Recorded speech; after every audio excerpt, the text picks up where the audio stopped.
ప్రియమైన వారలారా, ఎలా ఉన్నారు? బాగున్నారా? సంతోషంగా ఉన్నారా?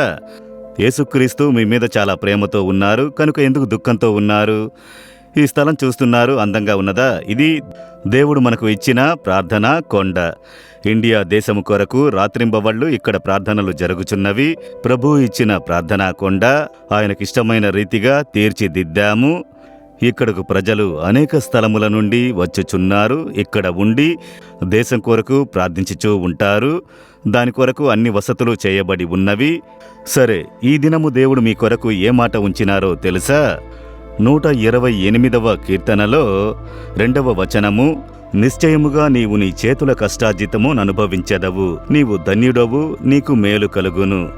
చేతుల కష్టార్జితము, మనమందరము శ్రమపడుచున్నాం కదా. కొందరు ఆఫీసులో పనిచేయుచున్నారు, కొందరు తోటలో పైరు పనిచేయుచున్నారు, కొందరు బిజినెస్ చేయుటకు ఉదయమునే పోయి కఠినంగా శ్రమించుచున్నారు, కొందరు టీచర్గా ఉన్నందున దానికి ప్రయాసపడి శ్రమపడుచున్నారు. ఈ విధముగా అందరూ శ్రమపడకుండా తినలేము, జీవించలేము. మనము శ్రమించుచున్నాము. దేవుడు శ్రమపడుటకు బలము ఇచ్చుచున్నారు. మాసమంతా శ్రమపడితే మనకు ఒక జీతం దొరుకుతుంది. అదే విధముగా 3 మాసములు కష్టపడి భూమిలో పనిచేస్తే కోత దొరుకుతుంది. ఆ చేతి ప్రయాసమును మీరు తినాలి. అదే ప్రభు ఇచ్చే ఆశీర్వాదము. అయితే కొందరి జీవితంలో అలా కాదు. మీరు వేద గ్రంథమును చూశారంటే ఇశ్రాయేలు ప్రజలు విత్తనము విత్తి పైరుకి నీరు కట్టి కోత కొరకు కనిపెట్టుకుని ఉంటారు. పంట పండి కోతకి వచ్చే సమయమున మిద్యానీయులైన శత్రువులు వచ్చెదరు. పక్క దేశమునకు చెందిన మొయాబీయులు వస్తారు, ఫిలిస్తీయులు వచ్చెదరు. వచ్చి వీరిని కొట్టి తరిమి పంటను తీసుకుపోతారు. కాలమంతా కష్టపడి వీరు శ్రమపడితే అయితే శత్రువులు వచ్చి వాటిని కోసుకు వెళతారు. ఇప్పట్లో అనేకులు మాసమంతా కష్టపడి పనిచేయుచున్నారు. చివరికి వడ్డీ వడ్డీ వడ్డీ అని చెప్పి ఎవరో ఒకరు మీ ధనమును తీసుకుని వెళుచున్నారు. అది లేకుండానట్లు కొన్ని చెడు అలవాట్లకు స్థలమిచ్చి మిమ్ములను మోసపరిచి వంచించి మీ డబ్బును దోచుకుని పోతున్నారు. కొందరు హాస్పిటల్కి వెళ్ళి డబ్బంతా ఇచ్చి కష్టపడుచున్నారు. కారణమే లేకుండా నష్టము కోల్పోవుట కొందరు మనుషులు. ఇలా బాధింపులన్నీ ఉన్నవి కదా. కనుక మీరు కష్టపడి శ్రమపడిన దాన్ని మీరు తినలేకపోతున్నారు. ఎవరో తీసుకుని పోతున్నారు. ఎక్కడకు అది పోతుంది. అయితే దేవుడేం వాక్కునిచ్చుచున్నారు? నీ చేతుల కష్టార్జితము నీవు అనుభవించెదవు, నీవు ధన్యుడవు, నీకు మేలు కలుగునని. ఇది ప్రభు యొక్క ఆశీర్వాదము. అది మీరు అడిగి పొందుకోవాలి. ఎందుకు ఈ విధముగా మీరు సంపాదించిన ధనమంతా వడ్డీకి పోతుంది, హాస్పిటల్కి పోతుందో కొంచెం యోచించి చూచి మిమ్ములను దేవునికి సమర్పించుకున్నారంటే నీ చేతుల కష్టార్జితమును నీవు అనుభవించెదవు అని దేవుడు వాక్కునిచ్చుచున్నారు. కనుక అందులో నుండి విడుదలనిచ్చి ఆశీర్వదించు ఒక దేవుడు ఉన్నారు.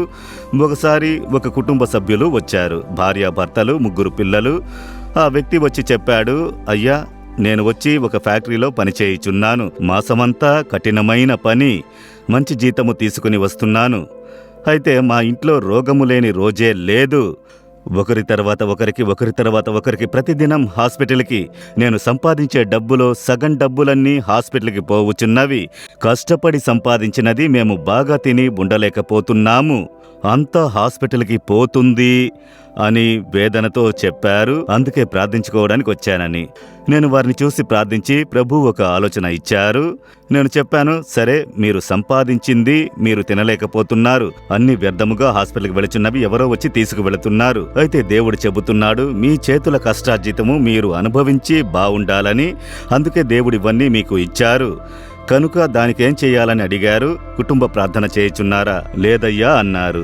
నేను మీకు ఒక మందును ఇస్తాను. డాక్టర్ దగ్గరకు వెళితే మీరు వెళ్ళి వ్యాధిని చెబితే డాక్టర్ 3 పూట్ల మందులు తినాలంటే ఏం చేస్తారు? మందు తీసుకుంటేనే కదా స్వస్థత పొందుతారు. సరే, నేను మీకు ఒక మందు చెబుతాను. ఏం చెయ్యాలి? ప్రతిదినము ఒక 20 నిమిషాలు కుటుంబ ప్రార్థన చెయ్యాలి. నీ భార్య, 3 పిల్లలు కలిసి మీ ఇంట్లో కూర్చుని 2 పాటలు పాడి వేదవాక్యమును చదవండి, ప్రార్థన చెయ్యండి. 20 నిమిషాలు ప్రతిదినము మీరు చేసి చూడండి. మీ ఇంట్లో మార్పు కలుగుతుంది, వ్యాధి మాయమవుతుంది, వ్యర్థ ఖర్చులన్నీ తగ్గిపోతాయి అన్నాను. వెంటనే అతను చెప్పాడు, నాకు షిఫ్ట్ అండి. కొద్ది రోజులు ఉదయం షిఫ్టు, నైట్ షిఫ్టు. చూసారా, ప్రార్థనని చెప్పిన వెంటనే సాకుబోకులు చెబుతున్నాం.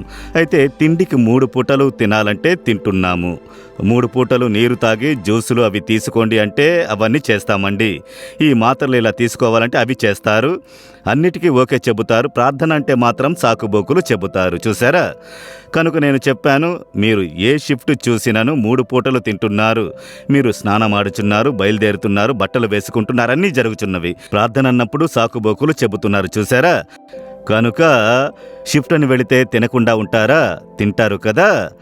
అదే విధముగా దానికి తగినట్లు, షిఫ్ట్కు తగినట్లు సమయమును మార్చుకొని ఒకరోజు ఉదయము ప్రార్థన చేయండి, ఒకరోజు మీరు పని ముగించుకుని వచ్చిన తర్వాత రాత్రుల్లో ప్రార్థన చేయండి, ఒకరోజు మీకు వీలు లేకపోతే భార్య పిల్లల్ని ప్రార్థించమని చెప్పండి. మీరు దాన్ని చేస్తే మార్పును చూచెదరు. సరే అయ్యా, నేను చేస్తానని వెళ్ళారు. 2 మాసముల తర్వాత మళ్ళీ వచ్చారు. అదే కుటుంబము. మీరు చెప్పినట్లుగా క్రమంగా మేము ప్రార్థన చేస్తున్నాము. ఈ 2 మాసములలో హాస్పిటల్కు 1 పైసా కూడా ఖర్చు లేదు అని చెప్పారు. చూసారా? కనుక దేవుడు అద్భుతం చేయుటకు సిద్ధము. మనమే సరిగ్గా లేము. మనము ఆశీర్వాదం పొందుకొనుటకు త్రోవ తెలియకుండా ప్రతిదినం ఆశీర్వాదములను పోగొట్టుకొనుచున్నాము. మీరు యోచించి చూడండి, ఎందుకు మీకు వ్యర్థ ఖర్చులవుచున్నవి? మీరు కష్టపడే డబ్బులు ఎవరో తీసుకుని పోతున్నారు. మీరు కష్టపడే డబ్బు ఎవరికో వడ్డీగా వెళుతుంది. ఇది దేవుడు ఇష్టపడుచున్నారని అనుకుంటున్నారా? నీ చేతుల కష్టార్జితమును నీవు తినాలి కుమారుడా. అందుకే కదా నీకు ఉద్యోగము, అందుకే కదా నీకు బలము, నీకు చదువునిచ్చాను, అందుకే కదా నీకు వ్యాపారమునిచ్చాను, అందుకే కదా మంచివినిచ్చి ఆశీర్వదించుచున్నాను. మీరు పోగొట్టుకుంటుంటే ఆలోచించాలి, దేవా, నా తప్పులు పాపములను క్షమించి మా చేతుల కష్టార్జితమును మేము తినాలి, అలా ఆశీర్వదించండి. ఈ వడ్డీ అప్పుల నుండి విడుదలను ఇచ్చి అవన్నీ వద్దని సమర్పించుకొని మీరు క్రమంగా కుటుంబ ప్రార్థన చేసి వాక్యం ప్రకారం జీవించుటకు ప్రారంభిస్తే గొప్ప మార్పును చూచెదరు. ఈ దినమే మీ చేతుల కష్టార్జితమును ఆశీర్వదించెదరు. ఈ దినము నుండి ఒక మార్పు కలుగును, విశ్వసించెదరా? అలాగైతే కళ్ళు మూసుకుని ప్రార్థన చేయండి. దేవా, నీ చేతుల కష్టార్జితమును నీవు అనుభవించెదవు అని నాకు వాక్కునిచ్చారు. నేను కష్టపడి శ్రమపడి దేవా సంపాదించుచున్న ఆ డబ్బు వ్యర్థమైపోకూడదు, వడ్డీకి పోకూడదు, వ్యర్థమైన ఖర్చులు రాకూడదు. దేవా, ఈ దినం మొదలుకొని మీరొక అద్భుతమును చేసి మమ్మల్ని ఆశీర్వదించుడి. ఇక మా చేతుల కష్టార్జితమును, శ్రమ ఫలమును మేము అనుభవించాలి. అలా ఆశీర్వదించుడి. యేసు నామములో ఆమెన్, ఆమెన్.